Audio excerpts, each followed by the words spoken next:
Bueno, vamos a ver tributos agropecuarios desde impuesto a las ganancias. El impuesto a las ganancias, por supuesto, es uno de los tributos nacionales. Bueno, el segundo de los impuestos nacionales importantes es el impuesto a las ganancias. El impuesto a las ganancias es la ley 20.628 con su decreto ordenado en 1997 por el decreto número 649/97 publicado en el Boletín Oficial. El impuesto a las ganancias es fuente argentina, hechos ocurridos dentro del territorio de la nación sin tener en cuenta la nacionalidad. Para las personas humanas y las sucesiones indivisas es un impuesto personal y directo, y para las sociedades de capital, o sea, las empresas, es un impuesto real y proporcional, trabajando con la teoría del balance, que es el incremento patrimonial. Existen 4 categorías dentro del impuesto a las ganancias. La primera categoría es a las rentas del suelo, o sea, toda persona que haga locación de la tierra va a pagar impuesto a las ganancias, primera categoría. Segunda categoría, rentas del capital, es impuesto a las ganancias sobre bonos, acciones, etc. La tercera categoría, que es la renta de la participación empresarial, que sobre ella recaen todas las sociedades constituidas en el país o empresas unipersonales ubicadas en este. Y la renta de cuarta categoría, que es la renta del trabajo personal. Siempre el impuesto a las ganancias trabaja sobre el incremento patrimonial. La forma de liquidarse es diferente conforme sea una persona humana o una sociedad. Ahora vamos a ver las diferencias. Para las personas de existencia visible y sucesiones indivisas residentes, o sea, para las personas humanas, sobre la ganancia bruta se le descuentan los gastos necesarios para obtener, mantener y conservar la fuente en condiciones de productividad, o sea, todos los gastos necesarios para llevar a cabo la actividad, menos los aportes obligatorios a los sistemas de jubilaciones y las obras sociales, más la existencia final de bienes de cambio, menos la existencia inicial de bienes de cambio. Esto me va a dar la ganancia neta. Si bien no es exactamente igual a cómo lo calculamos nosotros en administración, podríamos decir que para el cálculo de las personas humanas, esa ganancia neta equivaldría al resultado productivo.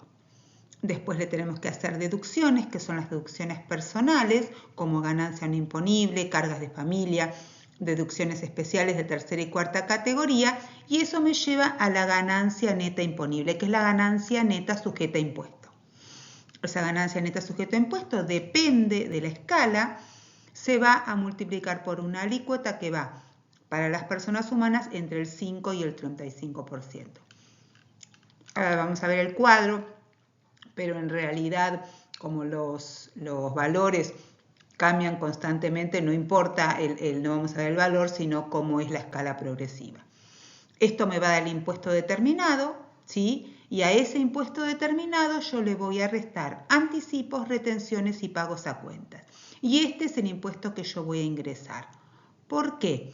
Porque el impuesto a las ganancias supongamos, hoy estamos en el 23-24 o en el año 23 para personas de existencia visible, se pagan anticipos de ganancias. Y en abril se cierra el cálculo de ganancia bruta, menos gastos necesarios, etcétera, etcétera, etcétera, menos las deducciones, menos los anticipos, retenciones y pagos a cuenta, se determina ese impuesto y si no se alcanzó con los anticipos, hay un dinero que se tiene que ingresar. Si no, se supondría que con anticipos, retenciones y pagos a cuenta, durante todo el 23 estaría cubierto a la hora de hacer el cálculo que recién es en el año 24. Por lo cual, impuesto a las ganancias se paga adelantado y se liquida en el año vencido, o sea, en el otro periodo para las personas humanas en abril o mayo. Depende, a veces se prorroga un poquitito más, pero normalmente es abril o mayo. Para las personas de existencia ideal pasa lo mismo. A la ganancia bruta se le descuentan los gastos necesarios para obtener, mantener y conservar la fuente, se suma la existencia final de los bienes de cambio, se resta la existencia inicial de los bienes de cambio y se saca la ganancia neta. En el caso de las personas de existencia ideal de las sociedades, no existen deducciones porque, por supuesto, las deducciones son personales. Y la alícuota se divide en 3 tramos. Anteriormente, hasta hace unos años, se aplicaba directamente el 35%. Con una de las últimas reformas tributarias, la alícuota fue gradual, desde un 25, un 30 o un 35%. Esto me da el impuesto determinado, menos los anticipos, retenciones y pagos a cuentas, es el impuesto a ingresar. Deducciones personales, estas son las aplicadas al 1 del 1 del 2023. Pero bueno, ganancia no imponible 451.000, o sea que del monto neto sujeto a impuesto hay que restarle la ganancia no imponible, las cargas de familia por cónyuge, por hijo menor de 18 años, por hijo incapacitado, más deducciones especiales. Para los trabajadores en relación de dependencia, el piso por lo que los salarios pagan impuestos a ganancias quedó en 4,4 brutos mensuales a partir de enero. No, ya en el día de ayer o anteayer, el ministro de Economía cambió este piso por creo que 1,000,000 y pico mensuales, con lo cual se reducen muchos trabajadores que antiguamente abonaban impuesto a las ganancias por la categoría cuarta, que es la categoría del trabajo personal. Bueno, acá está, para que tengan una idea, de 0 a 173.843,61, que es el monto neto sujeto a impuesto anual, se paga un 5%, o sea, se paga solamente un 5%. De 173 a 300, bueno, en la segunda categoría se paga este valor más el 9% sobre el excedente, y así. O sea que si supónganse que se calculó que la persona en el ejercicio anterior, o sea, estamos en el 2024, en el ejercicio 2023 ganó en 600.000 pesos al año, perdón, el monto neto sujeto a impuesto quedó en 60.000 pesos al año, se paga 45 más el 15% de los 521. Si ese número que se calcula ya está cubierto por las retenciones, las percepciones y los pagos a cuenta, esa persona humana no tiene que hacer un aporte. De lo contrario, tendrá que hacerlo. Si quedara un excedente, ese excedente se toma a cuenta para el próximo ejercicio. En el caso de las sociedades, los números son diferentes, por supuesto, ¿no? La primera escala son 3 escalas. La primera escala, que es de 0 a, bueno, este monto, paga el 25%. Si la empresa tuvo una ganancia neta imponible de un valor de, no sé, 13 millones, paga un 25%. Y ahí se coteja también si hay retenciones, percepciones y pagos a cuenta. Si esas retenciones, percepciones y pagos a cuenta cubren ese 25%, no tiene que pagar para el ejercicio que se está cerrando. De lo contrario, hay que hacer un pago. Y así van. En este caso las escalas son 3, 25, 30 y 35.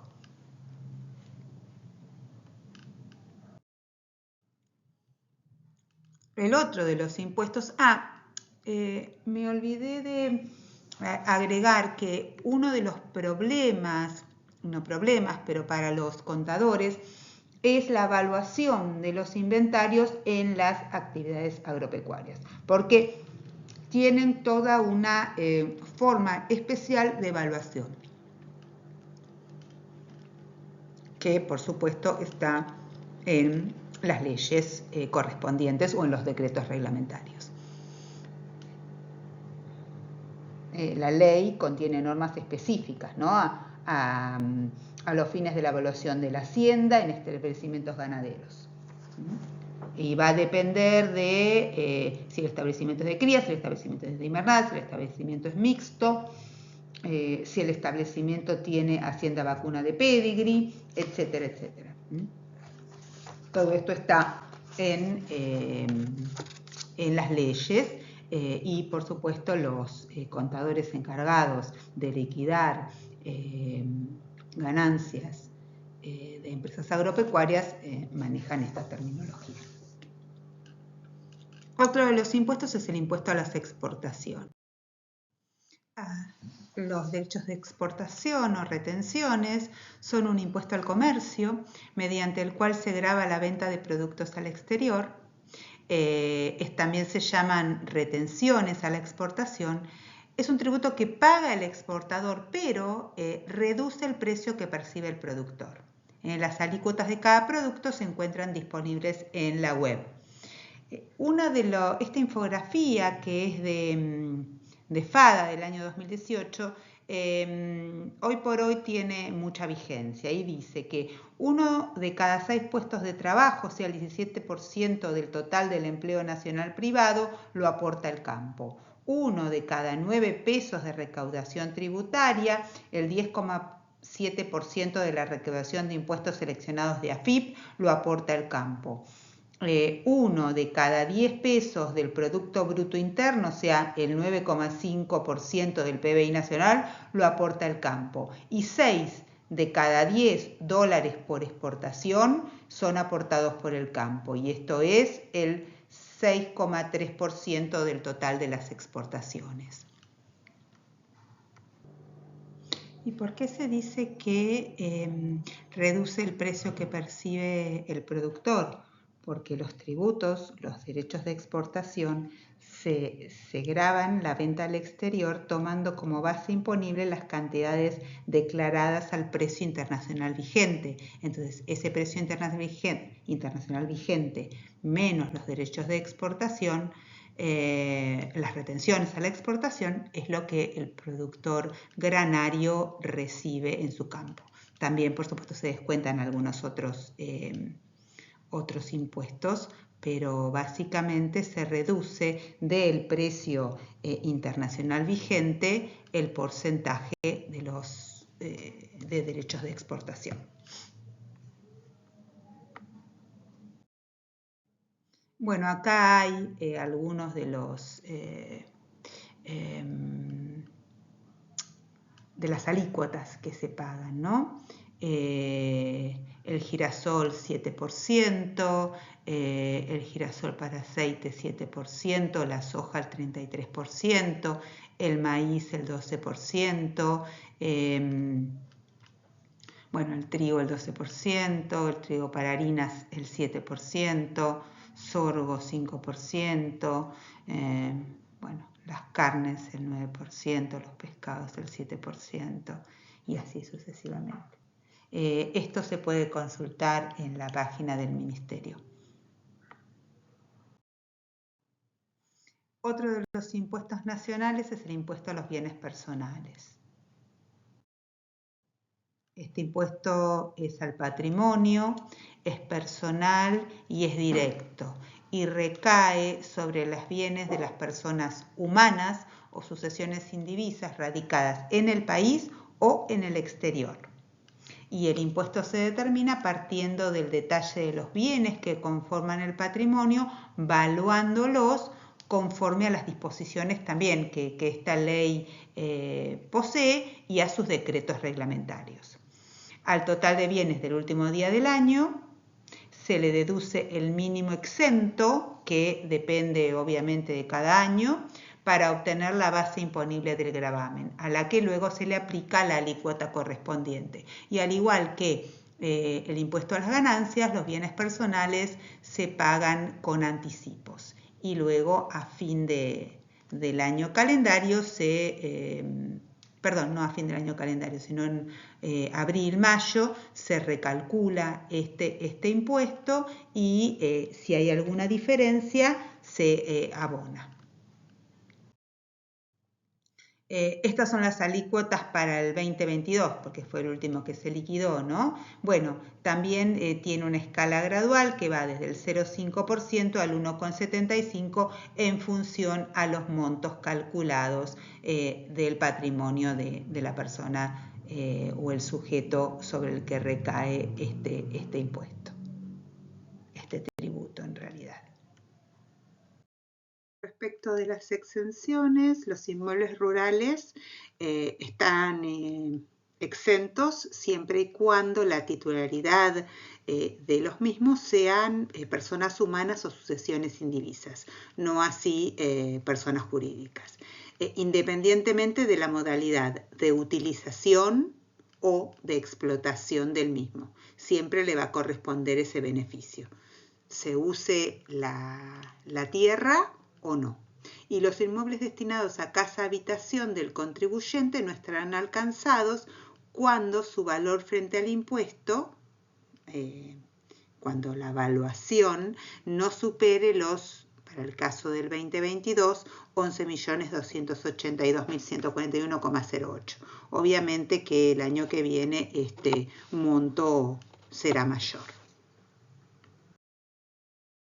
Bueno, el impuesto a los débitos y créditos fue creado en el 2001 bajo la ley 25.413 con carácter temporal para salir de la crisis, pero hoy en día es permanente. Hubo cambios en los porcentajes con el decreto 409 del 2018 con aplicación a partir del 1 de enero del 2018.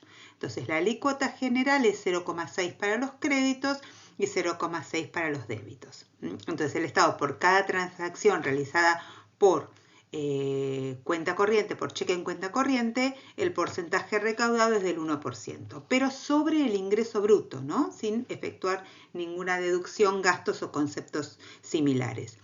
Este impuesto 100% es destinado a el ANSES, a la Administración Nacional de la Seguridad Social. Ahora, exenciones. Los trabajadores que tengan su cuenta sueldos no están exentos de esta retención o de este impuesto, ¿no? Dentro de los límites del monto del sueldo. Las cajas de ahorro, las transferencias bancarias algunas transferencias bancarias interlocales y los inmuebles se eximió en el 2018. Como pago a cuenta, este impuesto se puede utilizar como pago a cuenta del impuesto a las ganancias y el porcentaje va a depender de. Si es una pyme, a partir del 2016 se puede computar el 100% a el impuesto a las ganancias, o sea, se puede descontar este impuesto como parte de pago del impuesto a las ganancias. Las manufactureras tramo 1, el 60% y a partir del 2017 solo el 50%.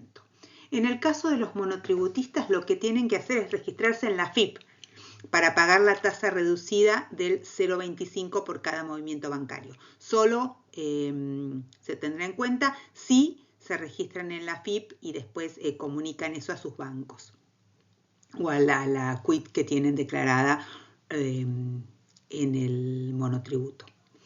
Y los empleados en relación de dependencia pueden computar hasta el 33% a cuenta de ganancias, aquellos que tributen impuesto a las ganancias.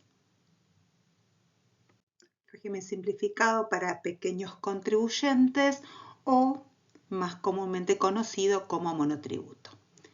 El monotributo o régimen simplificado está formado por dos componentes, un componente tributario y un componente previsional. Se tributa una suma compuesta. El componente tributario reemplaza a los tributos IVA y ganancias, o sea, se paga una suma fija mensualmente en función de las categorías que reemplaza esos dos tributos. Y el componente previsional, que está formado por los aportes a la seguridad social y la obra social.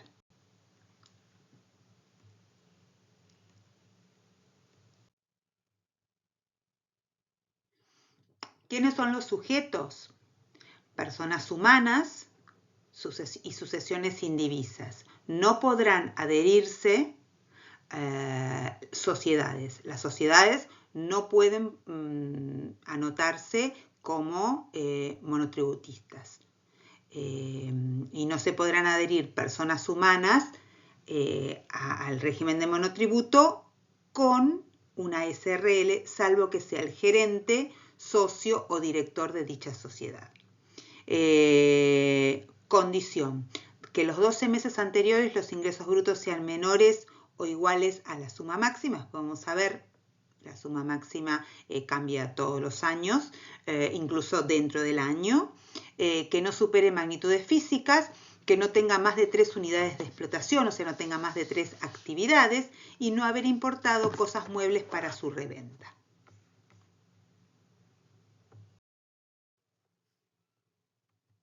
Bueno, respecto de los ingresos brutos, lo que podemos ver acá es que es una escala en función a diferentes categorías, basada principalmente en los ingresos brutos. También hay otras cuestiones que se requieren, pero lo más importante es los ingresos brutos. Y así vamos, desde la categoría A, con ingresos brutos anuales de hasta 1.999.657,23, hasta la categoría K, que el ingreso máximo es de 8.040.721,19. Las categorías A a la K son para venta de bienes muebles, para la comercialización de bienes muebles. Si uno quiere prestar servicios, en las categorías que puede inscribirse son desde la A hasta la H. O sea que aquel que presta servicios, el monto máximo, o sea, la categoría máxima en la que puede inscribirse como monotributista es de 5.650.236,51. Pasado ese monto anual de facturación, debe optar por el régimen de responsable inscripto. Acá vamos a pasar ahora a cuánto abona mensualmente cada contribuyente en función de cada una de las categorías. Y entonces acá lo que vemos es el impuesto integrado más el aporte previsional.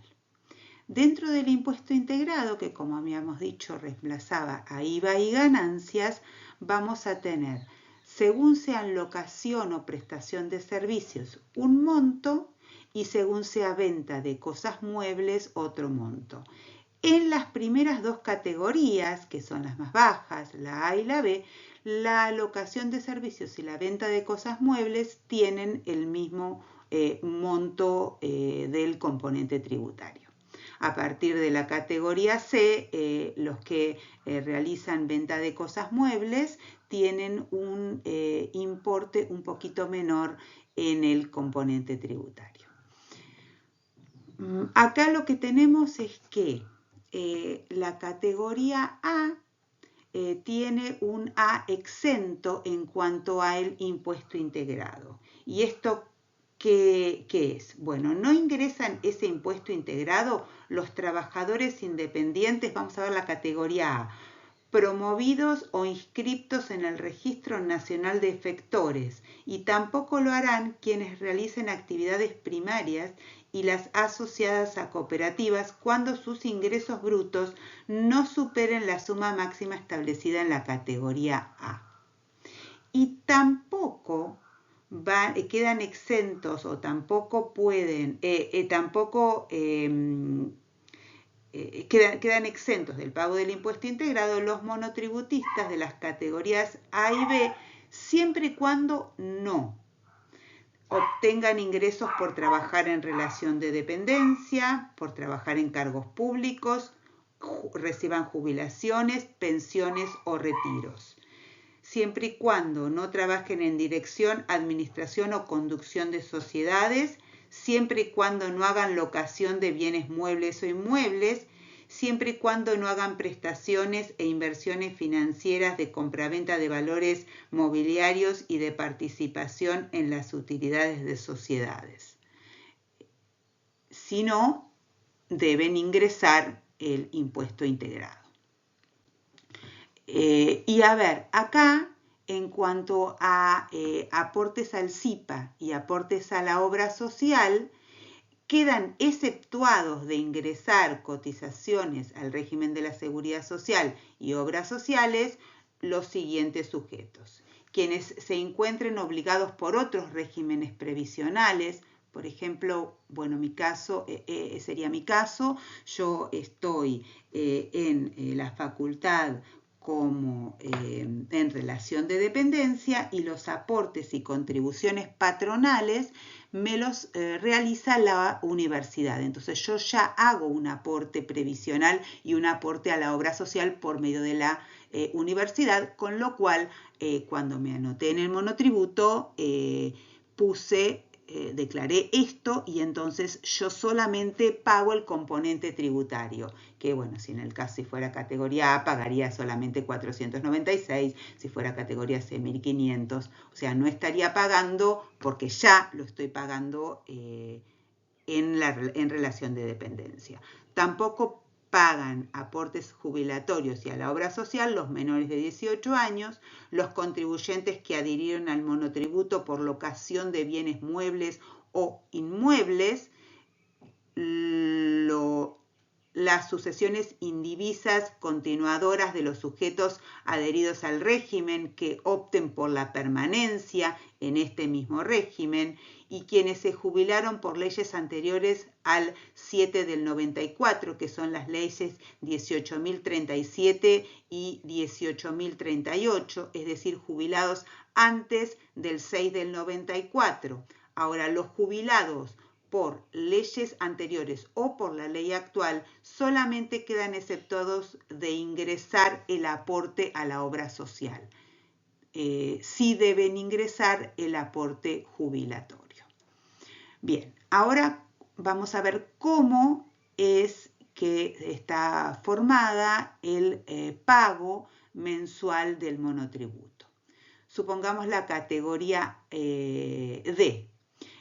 Para la categoría D, por locación de bienes y servicios, el importe del impuesto integrado es 2.689,05, más el importe al SIPA, 2.917,75, más el aporte a la obra social, 3.638,26. Este da el importe que debe ingresar mensualmente aquel monotributista inscripto por sus ingresos en la categoría D, los 9.245,06.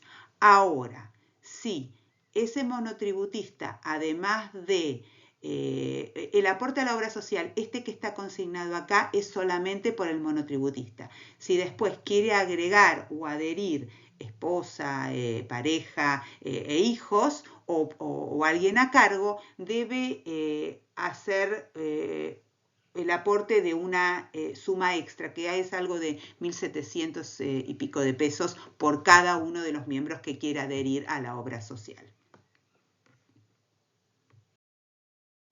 Bueno, continuamos con monotributo y ahora vamos a ver el monotributo social agropecuario, que fue creado en el año 2009. Es un régimen tributario que la idea es promover la inserción de pequeños emprendedores y emprendedoras en situación de vulnerabilidad que realizan una única actividad económica por cuenta propia y se encuentran fuera del mercado laboral formal, ¿sí? o trabajando en relación de dependencia con ingresos brutos muy bajos, inferiores al haber previsional mínimo. Entonces, para todo esto, aquellos que les interese adherirse al monotributo social o quieran saber un poquitito más para asesorar sobre el monotributo social, acá está la página con la que tienen que consultar. Seguimos ahora con otro de los tributos nacionales, que es el de aportes y contribuciones a la seguridad social, que en realidad es dentro de los tributos, no es ni un impuesto ni es una tasa, sino que es una contribución. Acá tenemos que definir lo que es el Sistema Integrado Previsional Argentino, que es hacia donde se dirigen los aportes y las contribuciones a la seguridad social, que es el sistema de reparto asistido con financiamiento tripartito, con financiamiento de aportes, contribuciones, que ya vamos a ver la diferencia entre cada una de ellas, e impuestos. Y si volvemos o retomamos el PowerPoint, vamos a ver que el impuesto a los débitos y créditos en cuenta corriente bancaria es un impuesto que el 100% va hacia la financiación o el financiamiento del SIPA. Y este impuesto, esta contribución, estas contribuciones en realidad son obligatorias para todos los trabajadores. Vamos a ver qué son las cargas sociales.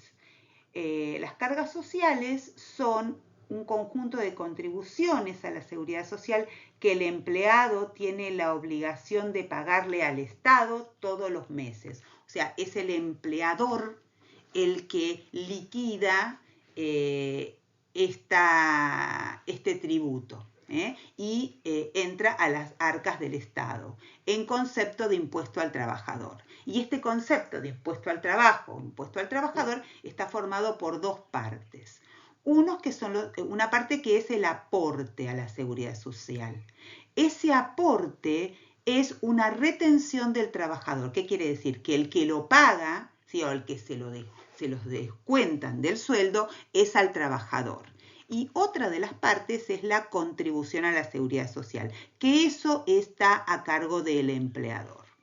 Esas retenciones del trabajador van hacia la jubilación un 11%, hacia la obra social un 3% y hacia el PAMI un 3%. O sea que el 17% del salario bruto visible en los saberes va hacia los aportes a la seguridad social. Repito, que es algo que se le descuenta al trabajador.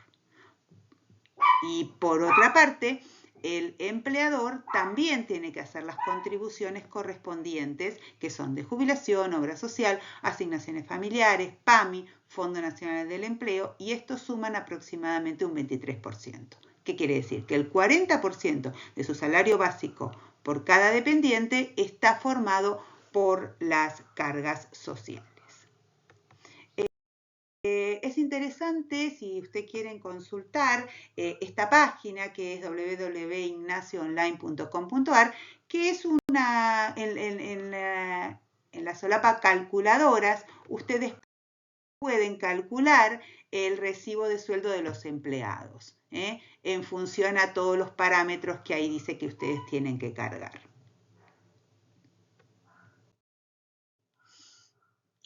Pasemos ahora entonces a impuestos provinciales.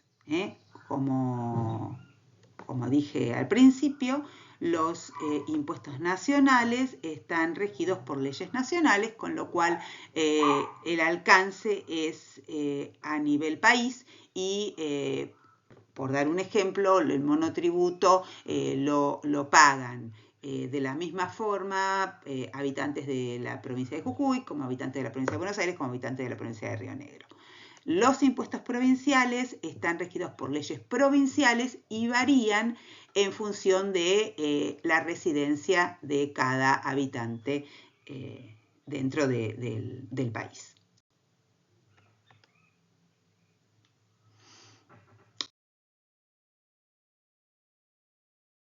Y acá vamos a trabajar con impuesto a los ingresos brutos, impuesto a los sellos e impuesto inmobiliario. Todos estos tres impuestos en la provincia de Buenos Aires se rigen por la ley 15.391 del año 2022, ¿sí? Que si ustedes quieren consultarla, acá está la URL. El impuesto a los ingresos brutos está dentro de esta ley en el título 2. Pero es un impuesto provincial que grava las diferentes etapas productivas y de comercialización del producto. Cada provincia tiene facultades de establecer las alícuotas a las diferentes actividades y a establecer también exenciones o tratamientos diferenciales según se trate de establecimientos radicados o no en la provincia, según se trate de pequeños, medianos o grandes contribuyentes o de actividades que de pronto la provincia quiere promocionar. El título 2, como dije, se ocupa del impuesto sobre los ingresos brutos, así que si la quieren consultar pueden ver de más detalles. En este impuesto existen también dos tipos de contribuyentes. Esto es importante porque seguramente deben haber escuchado hablar de estoy en convenio multilateral. Hay un contribuyente que es el contribuyente local que realiza la actividad económica en una única provincia donde se paga el tributo. O sea, si yo tengo un campo en la provincia de Buenos Aires y vendo los animales, por ejemplo, en el mercado de Cañuelas, soy contribuyente local. Ahora, el problema es cuando ese contribuyente tiene radicada la producción en una provincia y vende hacia una provincia diferente. Entonces, ese contribuyente debe estar inscrito en el convenio multilateral. Y ese convenio multilateral determina qué porcentaje de este tributo se debe pagar en las distintas jurisdicciones donde se realizan las actividades. Y en la provincia de Buenos Aires específicamente, creo que a partir del año pasado, se encuentra vigente la opción de ingresos brutos simplificado que ya existía en Cava, en Capital Federal. Y esa opción de ingresos brutos simplificados lo que hace es agrupar el impuesto del monotributo y el impuesto a los ingresos brutos como un único pago de cuota fija mensual. Y las características de la misma se pueden consultar en la web de ARBA.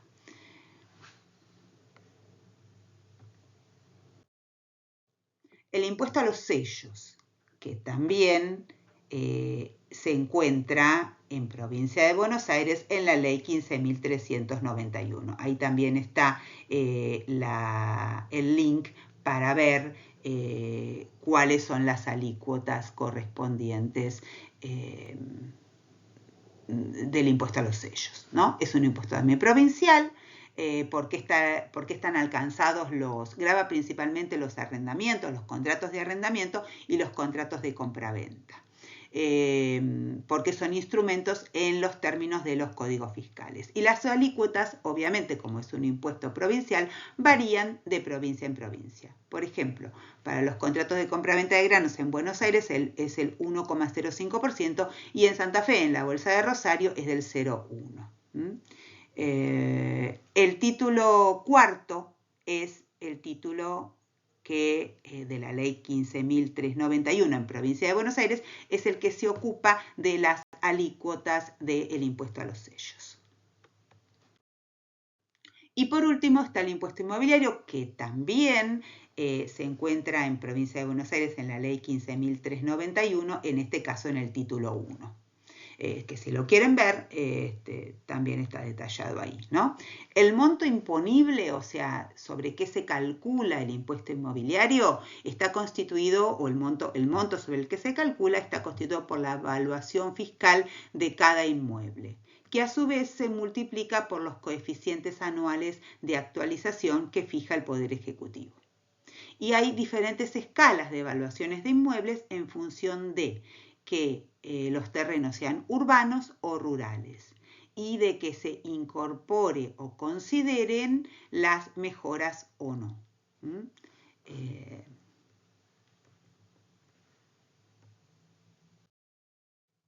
Respecto a los impuestos municipales, no son demasiado importantes, como había dicho anteriormente, marcas y señales, básicamente es un impuesto que tiene injerencia sobre la actividad agropecuaria y están detallados en el apunte, solamente es mencionarlos.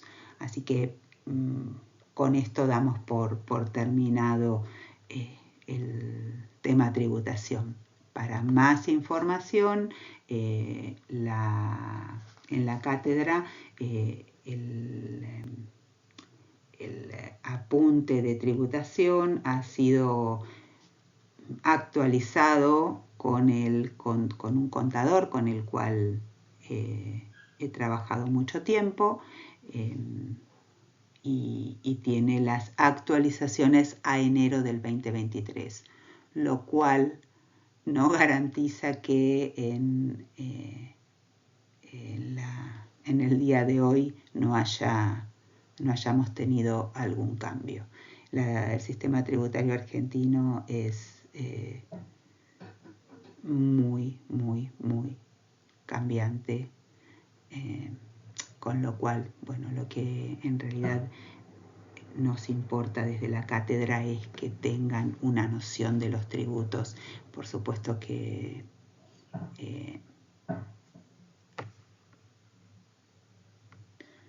nunca se les va a pedir valores de alícuotas, ya que cambian dentro, hasta, como lo dije, pueden cambiar durante el año o, en el mejor de los casos, anualmente. Bueno, muchas gracias por su atención.